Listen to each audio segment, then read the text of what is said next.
Yo, what's going on, E7 fam? I'm Sue, and it's tier list time yet again. With the Origin update coming in just a few days' time from when I'm recording this video, everyone will be receiving 2 selectors. 1 limited 5-star hero selector, as well as 1 limited 5-star artifact selector. I've already made a video talking about the limited 5-star selector and which heroes I think are the best, so if you want to hear my opinions on that, it will be linked down in this video's description.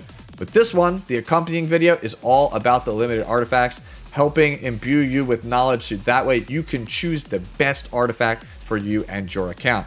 As a reminder, these selectors are accompanied by a balanced patch this week, and also a new form of difficult PvE content in Trial of the Constellations, which obviously I haven't played yet, so I don't necessarily know what's good there and what's not. This means that some artifacts that I'm going to talk about that might be ranked really low right now as I record this video may rise in value in the future. If anything changes, make sure to check down below for any pinned comments, any updates on a potential artifact going up a couple of tiers. All right, got it?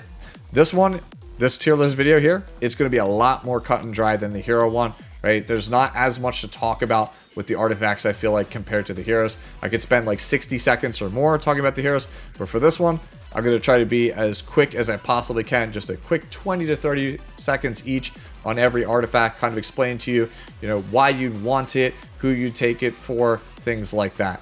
Anyways, let's jump into it, talk about the tiers. These are pretty simple overall. The best tier, the top tier ones are going to be meta artifacts, ones that are heavily played, right, and have multiple users. So these are the ones that are strong, and also you will get a lot of usage out of on multiple different characters. After that, we have meta artifacts that are good on a single user. These are very strong artifacts, things that you're going to want to have in order to play certain strong meta heroes, but again, only one character can really use them. So if you have the character in question that I'm going to talk about with each artifact, it might be worth it to pick it up. The third tier here is niche artifact with multiple users. So this is one that has multiple different users, but for one reason or another, maybe the artifact has kind of fallen off. There's other comparable options, or maybe it's more for like a niche build, for example, right? That's what lands them here. And then the final tier here is going to be niche artifact with a single user. This one should be self-explanatory. It's just going to be an artifact that only really gets played on like one user. Not necessarily one user in particular, but maybe it might be like, hey, your account might only ever have like one character wearing this artifact at any given time because it's fine, but usually there's a better option, or just maybe you just don't have multiples of like a meta artifact, and this is kind of like, hey, most of these artifacts are just filler for the most part. And then down here at the bottom is the can't choose artifacts, right?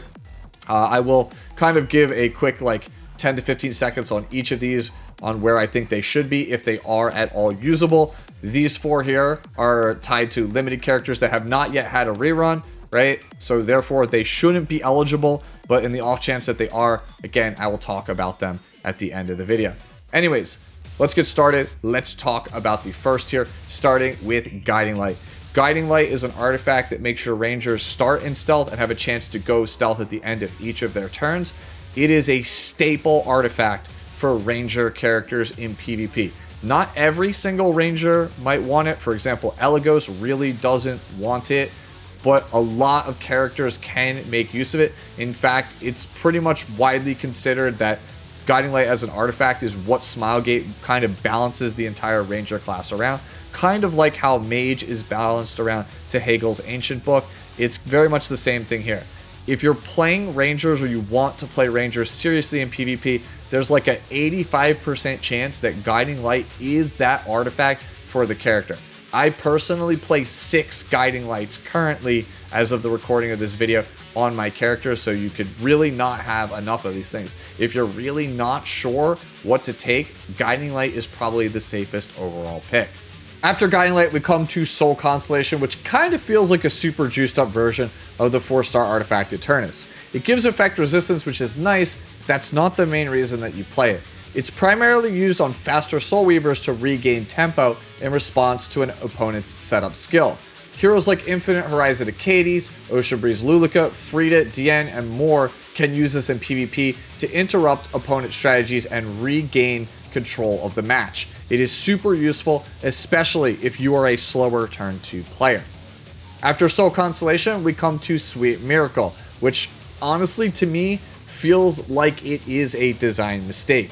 You see, back in the day, there used to be an artifact called Crimson Seed for warriors that would dispel one debuff once per turn whenever the warrior was hit, which made it very difficult to control the class. Basically, they ended up nerfing Crimson Seed to give counterplay to the warrior class because of how strong the thing actually was. Fast forward to the present, and now we have Sweet Miracle, which is Crimson Seed, but 100% chance, doesn't require you to get hit, and gives you 10% extra max health just because.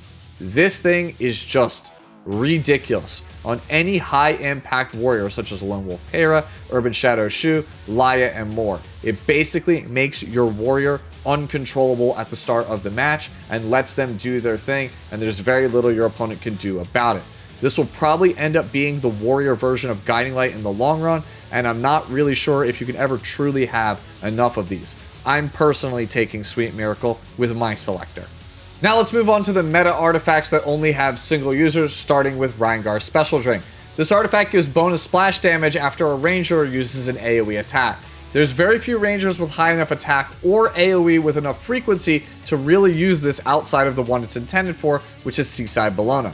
If you're someone who wants to build a Wyvern one-shot with SSB, or just really want to take advantage of all of Bologna's buffs for PvP, this is going to be one of the best options for you to pick up. After Reingar Special Drink, we come to Seductive Flower. Flower is only really good on Blooming Lidica, and it's basically a requirement for her if you want to use her for cleave or aggro drafts. The 20% combat radius pushback lets her be used as a cleaver versus Harseti in tandem with Zeo, or just function like a bridge for generic cleave and aggro drafts. Without it, the character loses a huge chunk of value.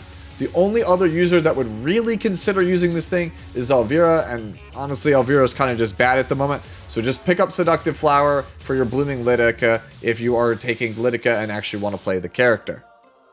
After Flower, we come to Unfading Memories. Unfading Memories gives a large chunk of effect resistance for a Soul Weaver that has a high degree of turn cycling. I personally like this on DN for both PvP and PvE content, and I think that she is the best home for it. That said, there are other Soul Weavers out there that can use Unfading Memories due to their very quick turn cycling, such as Infinite Horizon Acades. Due to the limited nature and the fact that you usually want to max this artifact out before going for a second copy, usually means you only have one copy of this on your account. Only one person on your account is really going to be taking advantage of this artifact, which is why it lands here as opposed to meta artifact with multiple users. And finally, the last artifact here in this tier is Wall of Order. Wall of Order's placement on this tier list is largely speculative due to the buffs it will be receiving the same day that these selectors go live. Wall of Order has always given greater attack buff to rangers, which is super nice, but as we talked about with Guiding Light, the class is basically balanced around stealth. Not having stealth meant that the character was super vulnerable on Guiding Light and therefore wasn't worth using. The changes to Landy as well as Guiding Light in this patch will make Wall of Order a slam dunk on her, and is one of the reasons why I think Landy will make a resurgence for both PvE and PvP content with the Origin patch. If you want to play Landy, pick up Wall of Order. Next up, we move into the niche category, starting with the multiple users ones. First up is Champion's Trophy. Trophy is basically the warrior version of Abyssal Crown, but sadly, it only works on basic attacks, which is what holds it back. People have used this in the past to some success on Conqueror Lilius, and currently I see some people trying it out on Lone Wolf Para. It is a nice artifact to give to a very fast warrior opener to give them some added value on their basic attack skills, but it's never really the meta choice from what I've seen. After Trophy, we come to Fairytale for a Nightmare. Fairytale for a Nightmare gives bonus fixed damage whenever the equipped mage fires off an extra attack or dual attack, and it can also strip some buffs. The problem with this artifact is that it isn't really worth it outside of mages with AoE extra attacks. This basically relegates the artifact to Harseti, Solitary of the Snow, Aria, and Archdemon Shadow. Harseti and Solitaria usually have more success with Abyssal Crown. Aria usually has more success with Bastion of Hope or another effect resistance increasing artifact. And Archdemon Shadow, well, she just synergizes too well with Ancient Book and her new exclusive equipment to pass up for such a small damage increase on this artifact. Basically, It's a strong artifact, but all of its users have similar or better options most of the time. Next up, we have Hostess of the Banquet. Hostess is an artifact that you play on a character if you want to use a high effect resistance build on a particular DPS theme. Basically, if you want to play Bloodblade Corinne, Midnight Galililius, or Janua on a low speed, high damage, high effect resistance build, this is the artifact you play. Otherwise, you skip it for other options. After Hostess, we come to Prayer of Solitude. Prayer is a really interesting artifact. On paper, this artifact is nuts. 10% max health and an increase to all of your damage dealt, plus even more damage increase for your extra attacks. Nearly every single health scaling bruiser can take advantage of this thing, and it's usually their best in slot option or very close to it. So why does it end up here? Well, health scaling warriors are basically in the toilet right now. Death Dealer Ray and Urban Shadow Shu just make all of them nearly unplayable, which is why this artifact ends up here. It's an amazing artifact, there's just no viable heroes that can play it at the moment. And finally, we come to Star of the Deep Sea. If you watch my limited 5-star hero selector tier list, I've already talked about this artifact there. If you want to play Summertime Assyria, you need this artifact. If you want to play Pirate Captain Flan, you need this artifact. If you want to play, other characters with this artifact that aren't them, you can basically skip it. You don't really need it. So now we move on to the final, or maybe second to last category based on how you kind of view the tier list, in the niche artifacts that are for single users. And I use single users kind of like lightly here because half the artifacts in this tier do have multiple users. It's just more than likely you're only ever going to play one copy of this artifact on your entire account. So even though multiple users can use these artifacts, it usually only ends up relegated to one here, and just kind of to illustrate that it's worse than the other options, that's why it lands here. Basically, to explain it, let's just jump into the first one, which is Draco Plate. Draco Plate is an artifact that gives damage reduction versus critical hits, as well as some bonus crit damage for your builds. It's a fine artifact, but is usually never the best in slot option for any character. You usually end up in a situation where you have a warrior on your account and you don't have another copy of the artifact you actually want to play on that character, and Draco Plate just ends up being the fallback for that character. It's serviceable, but again, it's never the option you really want. You would probably prefer to have some broken limited, or more likely a collab artifact that you can't get another copy of, like Benny Mars Tachi. Draco Plate just always ends up being the fallback option for something that is better than it. After Draco Plate comes Fan of Light and Dark, and honestly, this thing is only really good on the lovely lady that is pictured on the artifact, and that is Ahmed. If you're somebody that actually wants to play Ahmed, you pick up Fan of Light and Dark. Otherwise, you could kind of skip it, as there's just simply better options for you. After Fan of Light and Dark, we come to Mature Sunglasses, and I'll keep this one pretty short. Mature Sunglasses is just Draco Plate for Knights. It's fine, but it's rarely ever the best in slot option in my opinion. You're usually only playing it because you don't have another copy of 3F, you don't have another copy of Rocket Punch Gauntlet, you don't have another copy of Elbrus Ritual Sword, so on and so forth. And finally, Old Gardening Shears to round out this tier. This one's pretty straightforward. If you want to play Biblis, you play this artifact. That's really it. I don't really think there's any other users for it, except for like maybe Seaside Bologna. Perhaps if you want to try to mess around with like a debuff build for Seaside Bologna, post buff, there might be something there, but otherwise, this is pretty much strictly for Biblis.